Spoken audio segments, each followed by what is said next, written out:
Hi guys, welcome to your channel Banwal Tutorials. Here I am Vikas Kumar Banwal. You are watching top 10 daily current affairs, which is very important for the all competitive examinations. So friends, let's start our current affairs before we know some important news of our country. So let's see what are the news, because there is lot of knowledge or news to discuss with you. तो भारत सरकार के द्वारा bonus भुगतान किया जा रहा है। कोयल कर्मी हैं, रेलवे हैं और भी बहुत सारे डिपार्टमेंट हैं, सभी को दिवाली बोनस दिया जा रहा है।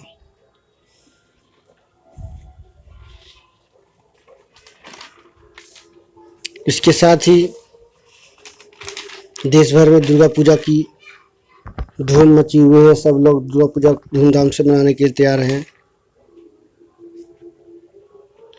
और हाल ही में एक रिपोर्ट आई है जिसमें यूपीआई जो है, राष्ट्रीय भुगतान निगम जो है यूपीआई, एनसीपीसीआई के द्वारा प्लेटफॉर्म जो है यूनिफाइड पेमेंट इंटरफेस के से लेन देन का एक रिकॉर्ड कायम किया गया है, जो 15 दिनों में 1 अरब रुपये से पार हो चुका है। तो ये एक रिकॉर्ड है जो लगातार जो लोग हैं, इंडियन पीपल, वो डिजिटल प्लेटफॉर्म का यूज करके यानी यूपीआई का यूज करके इस तरह से लेन देन ट्रांजेक्शन, ऑनलाइन ट्रांजेक्शन कर रहे हैं। तो बहुत ही बड़ी न्यूज़ है, गुड न्यूज़ है। सरकार जल्द ही साइबर सुरक्षा के लिए एक स्टैंडर्ड बीमा पॉलिसी लेकर आ रही है, जिसके तहत लोगों को साइबर सुरक्षा में कोई तरह का भी लॉस होता है तो उनको एक बीमा प्रोवाइड करवाई जाएगी, एक इंश्योरेंस, एक सेफ्टी प्रोवाइड करवाई जाएगी। तो ये बहुत ही पहले ही भर का सरकार को सोचनी चाहिए थी, लेकिन सरकार अब जागी है और एक तरह का स्टैंडर्ड पॉलिसी ला रही है, जिसमें साइबर सिक्योरिटी पॉलिसी जिसका नाम रखा जाएगा। और ये मौजूदा साइबर पॉलिसी में जो लाभ जो लोगों को नहीं मिल पा रही है उसको मिल पाएगी। तो ये थे कुछ न्यूज देश दुनिया से जुड़े हुए। आगे देखते हैं। तो सबसे पहले फर्स्ट ऑफ ऑल बनवाल ट्यूटोरियल्स अब टेलीग्राम चैनल पे भी आ चुका है। आप टेलीग्राम में भी बनवाल ट्यूटोरियल्स का सेशन या क्लास कर सकते हो करंट अफेयर्स का। एक बार अवश्य जुड़ना बिल्कुल और स्पेशल कंटेंट का लाभ उठाना। तो आगे बढ़ते हुए मैं बता दूं कि आज का क्लास में क्या है खास, क्या है इम्पोर्टेंट। सबसे पहले क्वेश्चन ऑफ द डे, यानी दिन प्रतिदिन जो भी घटनाएं घटती है उसका विस्तार से चर्चा किया जाता है। प्रश्न के साथ इसमें सॉल्यूशन भी होते हैं। उसके बाद आज का इतिहास, यानी आज के दिन जो भी अतीत में घटनाएं घटी हैं उससे यानी टुडे का हिस्ट्री जो है, टुडे से हिस्ट्री, उस पर सवाल दिए रहते हैं लगभग 5 एवरेज में। उसके बाद आज मोटिवेशन लाइन जो हमारे क्लास का गुरु है, उसके बाद टॉप 10 डेली करंट अफेयर्स और अबाउट द स्टेट्स यानी कंट्री का सीरीज चल रहा है, यानी छोटे जो भी देश हैं जो लोग उसके से वाकिफ नहीं है उसके बारे में मैं विस्तार से बताने की कोशिश कर रहा हूँ। आई होप आपको समझ में भी आ रहा होगा। तो देखते हैं आज का क्वेश्चन ऑफ द डे। केंद्र सरकार देश के लाखों कर्मचारियों को दिवाली का तोहफा देते हुए बोनस का ऐलान किया है। प्रधानमंत्री नरेंद्र मोदी की अध्यक्षता में हुई कैबिनेट बैठक में 30 लाख कर्मचारियों को बोनस दिए जाने का फैसला हुआ है। यह राशि डीबीटी यानी डायरेक्ट बेनिफिट ट्रांसफर के जरिए सीधे कर्मचारियों के खाते में ट्रांसफर कर दिए जाएंगे। तो एक बहुत बड़ी न्यूज है और लोगों को मिलनी भी चाहिए, क्योंकि ये कोरोना के काल में लोगों को बहुत सारी सब परेशानियाँ हुई है। एक तरह से बोल सकते हो कि केंद्रीय कर्मचारियों को एक रामबाण के रूप में मिला है ये मदद। तो मैं तो कहूँगा कि स्टेट गवर्नमेंट को भी, जितने भी स्टेट गवर्नमेंट है उस सभी अपने कर्मचारियों को इस तरह का बोनस प्रोवाइड करवाएं, ताकि वो भी अपना फेस्टिवल को अच्छा से सेलिब्रेट कर सकें, क्योंकि लगातार फेस्टिवल का अभी ट्रेंड चल रहा है। दुर्गा पूजा, दिवाली, छठ पूजा वगैरह वगैरह। तो बहुत ही अच्छी एक सरकार की पहल है बोल सकते हो, जिसमें कर्मचारियों को उनको सुविधा दी गई है। कुछ आंकड़े आपको मैं बता दूं इससे जुड़ा हुआ, सरकार कितना खर्च कर रही है, कौन कौन से डिपार्टमेंट को इसमें लाभ मिलने वाला है। तो सबसे पहले इसमें जो लाभ मिलेगा, ये रेलवे, डाक, अच्छा ईपीएफओ, ईएसआई यानी राज्य बीमा निगम, स्टेट का जो भी है ईपीएफओ जो है जैसे इत्यादि व्यावसायिक प्रतिष्ठानों के लगभग 16,57,000 राजपत्रित कर्मचारी लाभान्वित होंगे। वित्तीय भार 2,791 करोड़ रुपया होगा। गैर पीएलबी या एडहॉक बोनस राजपत्रित केंद्रीय कर्मचारियों को दिया जाएगा। 3,714 करोड़ रुपए के भुगतान को मंजूरी कैबिनेट ने दी है। 19-20 में उत्पादकता से जुड़े बोनस को कैबिनेट ने मंजूरी दी है।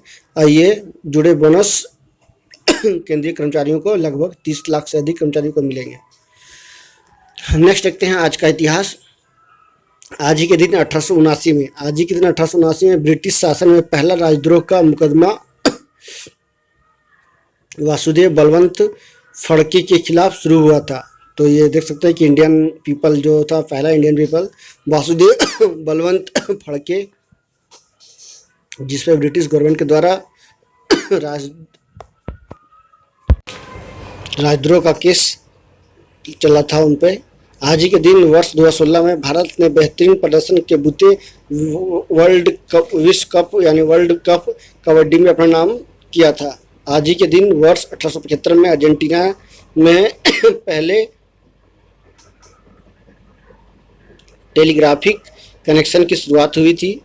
ये अच्छी इसमें से न्यूज आपको मिल रही है। आज ही के दिन वर्ष 2008 में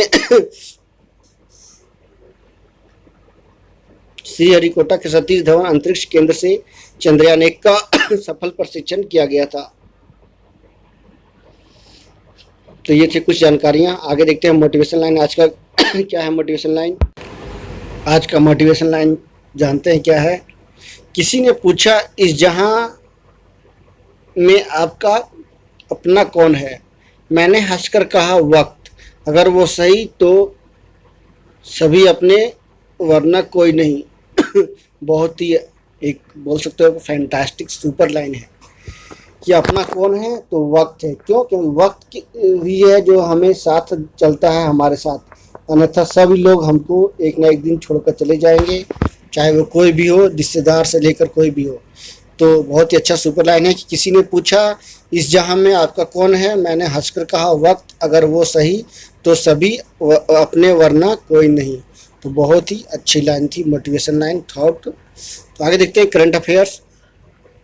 करंट अफेयर्स में मैं आपको विस्तार से बताने वाला हूं। तो आगे बढ़ने से पहले मैं बता दूं कि आप लोग सभी पेन पेंसिल कॉपी लेकर निकाल कर बैठ जाओ, ताकि आप इस कंटेंट का लाभ उठा सको और इसका नोट्स तैयार कर सको। तो देखते हैं आज का पहला करंट अफेयर्स। सिंगापुर पहला देश है जिसने अपने राष्ट्रीय पहचान डेटाबेस को चेहरे की पहचान को शामिल किया है। तो ये पहला देश बन गया है सिंगापुर। नेक्स्ट देखते हैं, भारतीय पर्यटक सांख्यिकी के अनुसार उत्तर प्रदेश देश में सबसे अधिक घरेलू पर्यटकों को आकर्षित किया है। तो इसमें लगभग हर दिन 40,000 पर्यटक आ रहे हैं, पहुंच रहे हैं उत्तर प्रदेश। कारण क्या है? यहाँ पे राम मंदिर है, यहाँ पे मथुरा है, वृंदावन है, यहाँ पे ताजमहल है। तो इस तरह की जो भी पवित्र स्थल हैं या टूरिस्ट प्लेस हैं, इसी को देखते हुए यहाँ पे टूरिस्ट लगातार बढ़ रहे हैं। और सिंगापुर जो है एक नया सॉफ्टवेयर लेके आया है जिसमें सिग्निफिकेशन फेस सिंबल के जैसा कुछ इम्पोर्टेंट लाया गया है, जिसमें डेटा, राष्ट्रीय पहचान डेटा को, चेहरे को पहचानने को शामिल किया गया है। केंद्रीय कृषि मंत्री नरेंद्र सिंह तोमर ने आयुष्मान सरकारी योजना की शुरुआत की है। सहकारी, सॉरी इसमें मिस्टेक हो गया, सहकारी होगा। तो सहकारी योजना की शुरुआत की है, जिसमें जितने भी सहकारी समितियां हैं उनको निधि फंड प्रोवाइड करवाई जाएगी और वो गांव स्तर पर आयुष्मान के तहत वो लोगों को इलाज करवाएंगे, एक सोसाइटी बनाकर, एक संस्था बनाकर। नेक्स्ट है, प्रधानमंत्री मोदी ने बिहार में घर तक फाइबर योजना की शुरुआत की है, यानी हर घर तक इंटरनेट फाइबर पहुंच होगा इससे, क्योंकि यहाँ लगातार अभी 28 अक्टूबर से चुनाव होने वाले हैं। इसी को देखते हुए इस तरह का फैसिलिटी लोगों को, इस तरह का योजना की शुरुआत की गई है, इलेक्शन को मतलब चुनावी मुद्दे को देखते हुए। नेक्स्ट देखते हैं, मशहूर फिल्म DDLJ दिलवाले दुल्हनिया ले जाएंगे के 25 वर्ष पूरे होने पर लंदन में शाहरुख खान और काजोल की कांस्य प्रतिमा का अनावरण किया जाएगा। जैसे तुषार म्यूजियम है वहाँ पे, उसमें जैसे मोम की बहुत सारी मूर्तियाँ हैं, यानी एक्टर एक्ट्रेस की, इंडियन एक्टर हो या वर्ल्ड लेवल के एक्टर एक्ट्रेस हो, सबका लगाया गया है। कोलकाता में भी लगाया गया है ऐसे। नेक्स्ट देखते हैं, भारत ने SANT नामक एंटी टैंक मिसाइल का सफलतापूर्वक परीक्षण किया है।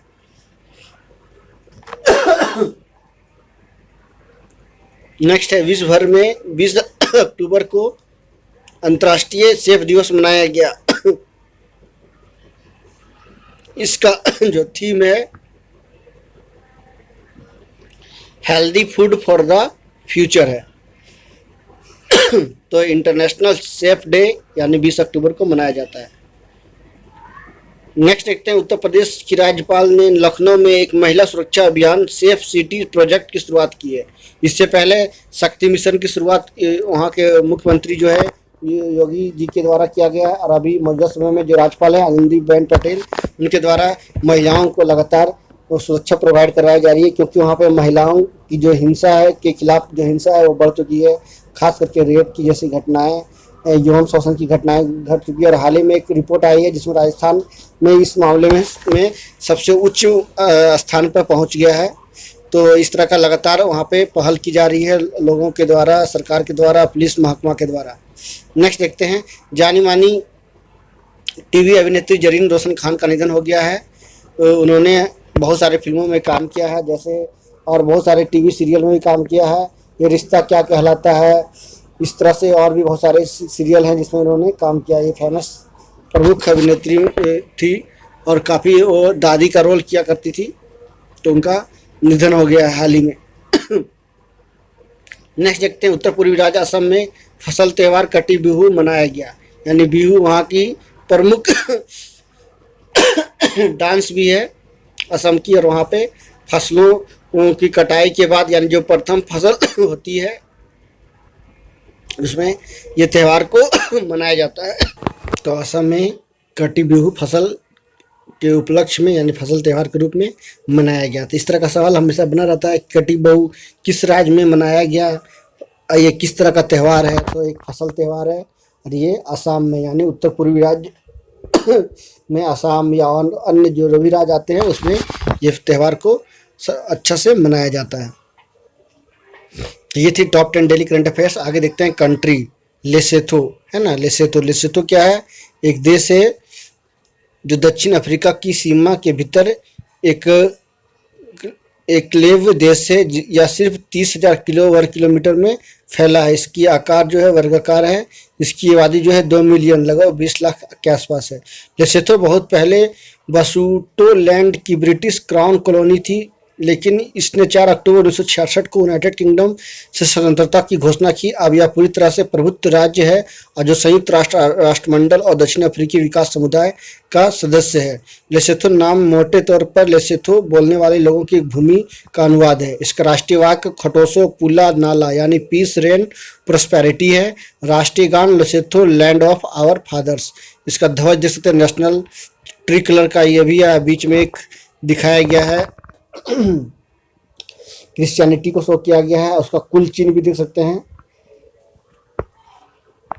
तो ये राष्ट्रीय ध्वज यानी नेशनल फ्लैग और वहाँ का नेशनल सिंबल, दो ये पिक्चर में, ये चित्र में दिखाया गया है। आप उसको देख सकते हो, समझ सकते हो। और इसकी जो राजधानी है या ये कब डिपेंडेंस हुआ, तो 4 अक्टूबर 1966 को कब हुआ, किससे हुआ, यूनाइटेड किंगडम से। क्षेत्रफल लगभग 30,355 स्क्वायर किलोमीटर है। जनसंख्या जो है लगभग 2,20,000 के आसपास और 22,03,871 है। घरेलू सकल उत्पाद लगभग 2017 के अनुसार $7,440 है। तो यहाँ पे देखिए साउथ अफ्रीका इसके वेस्ट में है, वेस्ट नहीं बोल सकते आप, नॉर्थ वेस्ट में है। इस पे जो छोटे छोटे जो शहर हैं जैसे मीफरडंग, क्विथिंग, होस्टे, बुढ़ा बुढ़े है ना, ये थाबा, टसेका, काचानेक, ये सभी लेसोथो के प्रमुख नगर हैं यानी सिटी हैं वहाँ पे, जो प्रमुख रूप से वहाँ पे उनके नाम है। ये सभी शहर लेसोथो में पाए जाते हैं। इसका देख सकते हो, इसका मैप जो सर्कुलर दिखाया गया एक ब्लू लाइन में है ना, तो वो लेसोथो है। ये अफ्रीका कंट्री में यानी पाया जाता है। तो ये लैंड कंट्री है, लैंड कवर्ड कंट्री है।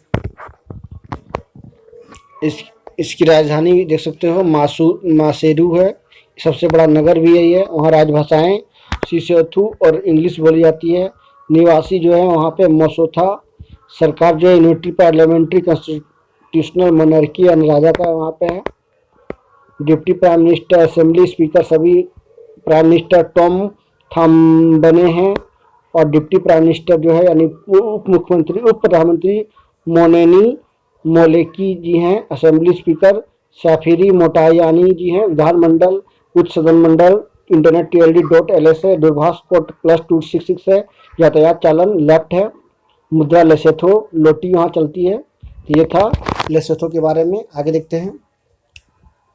इससे आगे बढ़ने से पहले मैं बता दूं कि 2 दिन पहले ही नितिन गडकरी के द्वारा असम में एक लॉजिस्टिक पार्क बनाया गया था, यानी लॉजिस्टिक मैनेजमेंट के तहत वहाँ पे जो भी गुड्स का जो सामान का जो ट्रांजैक्शन होगा या एक्सपोर्ट इंपोर्ट होगा, उससे तहत एक वहाँ पार्क बनाया गया है असम में। उसी को देखते हुए मैंने कुछ संस्था का नाम बताया है जो लॉजिस्टिक पे आपको कोर्स करवाती है, चाहे वो जो भी तरह का डिग्री प्रोवाइड करवाती है। उसमें से जो प्रमुख संस्थान हैं जैसे school of business, university of petroleum, integral university Lucknow, Lal Bahadur Shastri प्रबंध संस्थान Delhi, Saint Xavier's college Kolkata, ये प्रमुख है। भारतीय प्रबंध संस्थान उदयपुर, GLA विश्वविद्यालय मथुरा, ये सभी जो है करवाते हैं क्या, लॉजिस्टिक्स में मैनेजमेंट कोर्स करवाते हैं, यानी एक डिग्री प्रोवाइड करवाते हैं, जिससे आप इस डिग्री के माध्यम से करने के बाद इसमें आप आसानी से लॉजिस्टिक क्षेत्र में आप जॉब गेन कर सकते हो, जॉब आराम से आप कर सकते हो, आसानी से आपको जॉब मिलेगी। आगे देखते हैं। CA फाउंडेशन कोर्स में 10वीं के बाद दाखिला।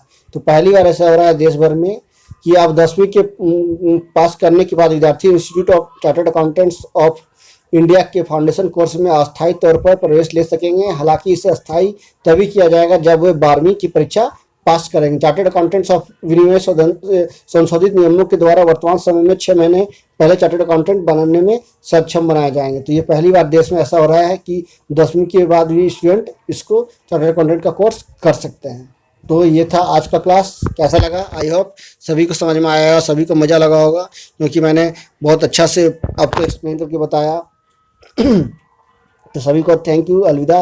नेक्स्ट क्लास के साथ मैं फिर कल हाजिर होऊंगा। तो मैं विकास कुमार बनवाल आप सभी को धन्यवाद देता हूं। और सबसे मोस्ट इंपॉर्टेंट कि आप लोगों ने यदि सब्सक्राइब नहीं किया हो मेरा चैनल तो एक और जरूर सब्सक्राइब करें। So please subscribe my channel and press the bell icon for the notification. So thank you very much. Thank you again.